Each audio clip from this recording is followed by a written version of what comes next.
এই ওলি আল্লাহর বাংলাদেশ, এই শহীদ গাজীর বাংলাদেশ। রহম করুন আল্লাহ, রহম করুন আল্লাহ। এই ওলি আল্লাহর বাংলাদেশ, এই শহীদ গাজীর বাংলাদেশ। রহম করুন আল্লাহ, রহম করুন আল্লাহ। আল্লাহ আপনার প্রেমে শহীদ যারা, আমরা তাদের বংশধর, আমরা তাদের বংশধর।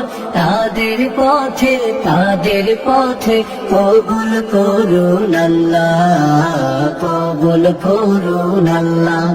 এই ওলি আল্লাহর বাংলাদেশ, এই শহীদ গাজীর বাংলাদেশ। রহম করুন আল্লাহ, রহম করুন।